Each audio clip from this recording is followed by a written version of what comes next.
దేవునికి స్తోత్రము. ప్రభువునందు ప్రియమైన సహోదరి సహోదరులారా, మరోసారి దేవుని వాక్యాన్ని ధ్యానించుటకు దేవుడు మనకిచ్చిన గొప్ప అవకాశాన్ని బట్టి దేవుని స్తుతిద్దాం. ప్రతిరోజు దేవుని వాక్యాన్ని ధ్యానించడం అనేది, ఆ వాక్యానుసారంగా జీవించడం అనేది మన ఆత్మీయ జీవితానికి ఎంతో ఆశీర్వాదకరంగా ఉంటుంది. ప్రతిరోజు దేవుని సన్నిధిలో ప్రార్థించి వాక్యమును సిద్ధపరిచి ప్రభువు ఇచ్చిన తలంపులను మీతో పంచుకోవడానికి దేవుడు ఇచ్చిన సమయాన్ని బట్టి ఎంతోగానో దేవుడు స్తుతిస్తున్నాం. ఇదే ముందు దేవుని వాక్యాన్ని ధ్యానం చేసుకుందాం. మరి ఫిలిప్పీలకు రాసిన పత్రిక 2వ అధ్యాయము 5వ వచనం చదువుకుందాం. క్రీస్తు యేసునకు కలిగిన ఈ మనసు మీరును కలిగి ఉండండి. క్రీస్తు యేసునకు కలిగిన ఈ మనసు మీరును కలిగి ఉండండి. యేసు క్రీస్తు కలిగినటువంటి మనసు మనం కూడా కలిగి ఉండాలి.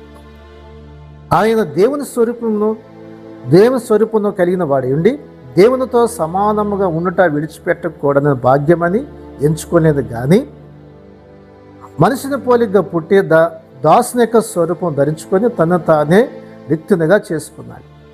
యేసు ప్రభు ఈ భూమి మీదకు ఉన్నప్పుడు, ఆయన శరీరధారిగా ఈ లోకానికి వచ్చినప్పుడు ఆయన తను తానే రిక్తునిగా చేసుకున్నాడు. దాసుని యొక్క స్వరూపాన్ని ధరించినాడు. ఆయన పరిచర్య చేయించుకోవడానికి రాలేదు, కానీ పరిచర్య చేయడానికి వచ్చన్నాడు. ఆయన చూడండి, పౌలు కూడా అంటాడు, నేను క్రీస్తుని పోలి నడుచుకున్నట్లుగా మీరు నన్ను పోలి నడుచుకోమన్నాడు. అంటే పౌలు యేసుక్రీస్తుని పోలికి నడిచినాడు. ఆయన యేసుక్రీస్తు ఎలాగ నడిచాడో నేను కూడా అలా నడుస్తున్నాను, నన్ను పోలి నడుచమన్నాడు. అలాగే మీరు మమ్మల్ని గురిపెట్టి చూడండి, మేము ఎలా నడుచుకుంటున్నామో మమ్మల్ని గురిపెట్టి చూడండి. మనం ఎవరిని వైపు చూడాలి? మన గురి ఎవరు? యేసుక్రీస్తే మనకు గురి అన్నాడు. పౌలు అంటాడు, మమ్మల్ని చూడండి, మమ్మల్ని గురి పెట్టండి. మేము ఎలాంటి మనసు కలిగి ఉన్నామో, ఎలాగ వెంబడిస్తున్నామో, ఎలాగ ప్రభు కొరకు జీవిస్తున్నామో మమ్మల్ని గురి పెట్టమని చెప్పినాడు. మనం ఎవరైపు చూస్తూ ఉన్నాం? ఎలాంటి మనసును కలిగి ఉన్నాం? యేసుక్రీస్తుకున్న మనసు మనలో ఉంటుందా? ఆయన దాసుడిగా దాసుని యొక్క స్వరూపం ధరించినాడు.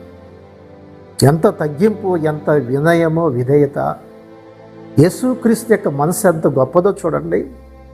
మరి ఈరోజున అటువంటి తగ్గింపు, అలాంటి వినయము, అటువంటి విధేయత మనలో కనిపిస్తుందా? పౌలు ఎంతగానో తగ్గించుకున్నాడు. పౌలు అనేకమైన శ్రమలు భరించినాడు. అనేకమైన శోధనలు భరించినాడు. అనేక సార్లు పౌల్ని బెత్తాలతో కొట్టారు, రాళ్ళతో కొట్టారు, కొరడాలతో కొట్టినారు. మరి కపట సహోదరుల ద్వారా శ్రమలు పడ్డాడు. అలాగే మరి అన్యుల ద్వారా అనేకమైన శ్రమలు పడ్డాడు. అలాగే మరి దొంగల ద్వారా, అంతేకాకుండా అనేకమైన సమస్యలను గుండా అతడు వెళ్ళాడు. అంతేకాకుండా ఆకలి దప్పులతోనూ వస్త్రహీనతోనూ అనేకమైన శ్రమలు పౌలు దేవుని కొరకు భరించినాడు. దేవుని కొరకు అనేకమైన శ్రమలు అనుభవించినాడు. అనేక ఆత్మలు సంపాదించడానికి, అనేక మందికి సువార్తను ప్రకటించడానికి, సువార్త నిమిత్తమే అనేకమైనటువంటి దెబ్బలు తిన్నాడు పౌలు. కాబట్టి ప్రభు కొరకు ఈ లోకంలో నువ్వు జీవించే జీవితంలో యేసుక్రీస్తు కలిగిన ఈ మనసు లేకపోతే నువ్వు తగ్గించుకోలేవు.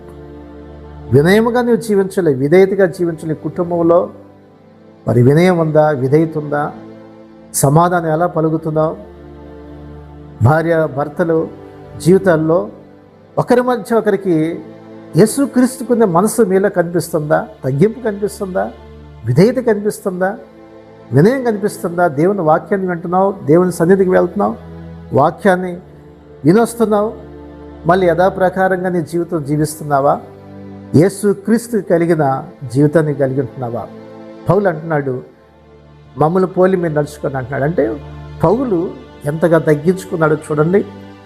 ఎంత వినయము, ఎంత విధేయత! క్రీస్తుని సంపాదించుకోవడానికి సమస్తమును కూడా నష్టపరుచుకొని వాటిని పెంటతో సమానంగా ఎంచుకుందా అన్నాడు.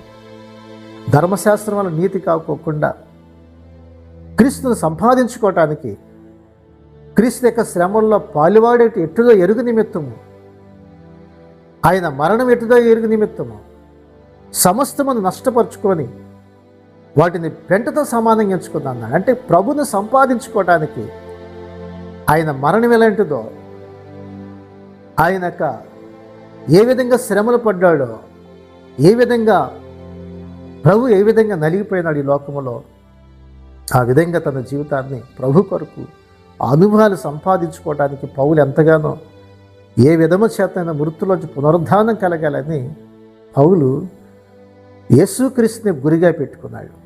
గురి ఎద్దకే పరిగెడుతున్నా అన్నాడు.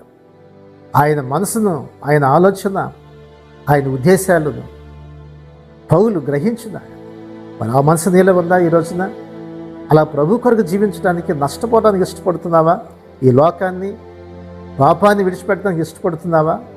వ్యర్థత్వాన్ని విడిచిపెట్టడానికి ఇష్టపడుతున్నావా? యేసుక్రీస్తుకున్న మనసు నీలో ఉంటుందా? ఆయన మనసు ఎలాంటిది చూడండి. ఆయన తగ్గింపు, ఆయన వినయము, విధేయతను ఆయన ఈ లోకంలో ఉన్నప్పుడు ఆయన చూపించినాడు. మరి నీ లోకంలో ప్రభువుని వెంబడిస్తాను, నీవు నీ జీవితాన్ని తగ్గింపు కలిగి, వినయం కలిగి జీవిస్తున్నావా? కాబట్టి మోషే కూడా ఎంతో తగ్గించుకున్నాడు. ఆయన మోషే ఎంతో దీనుడిగా ఈ లోకానికి వచ్చి ఎంతో తగ్గించుకొని ఇశ్రాయేలుని నడిపించడానికి, అల్పకాల పాపభోగులు అనిపించడం కంటే క్రీస్తు ప్రజలతో శ్రమ అనిపించడం మేలనుకొని ఐగుప్తు దేశంలో పొర యొక్క కుమారుడు అనిపించుకోవడానికి ఇష్టపడలేదు. అతడు కూడా తగ్గించుకొని ఇశ్రాయేలు దేవుని ప్రజల కొరకు అతడు ఎంతో నలిగిపోయినాడు. మరి మోషే కంటే శ్రేష్ఠుడు మన ప్రభువైన యేసుక్రీస్తు.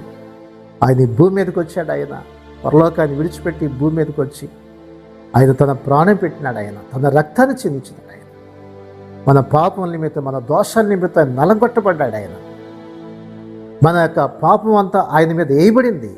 ఆయన శిక్ష భరించినాడు. ఆయన తగ్గించుకున్నాడు. ఈ లోకంలో మరణం పొందినంతగా తాను తగ్గించుకున్నాడు. శిలువ మరణం పొందినాడు. ఆయన గొప్ప విమోచన కలుగు చేసినాడు. కాబట్టి ప్రియ సహోదర సహోదరి, ఆయన కలిగిన మనసు మనం కూడా కలిగి ఉందాం. దీనులుగా ప్రభువుని వెంబడిద్దాం.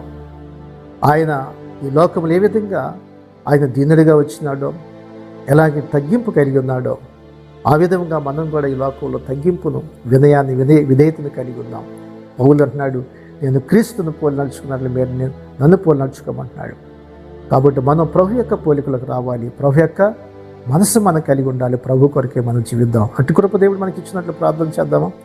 ప్రార్థన చేద్దాం. పరిశుద్ధుడా, ప్రేమగల తండ్రి, వాక్యం వింటున్నాం మా ప్రియ సహోదరులందరి కొరకు ప్రార్థిస్తున్నాం.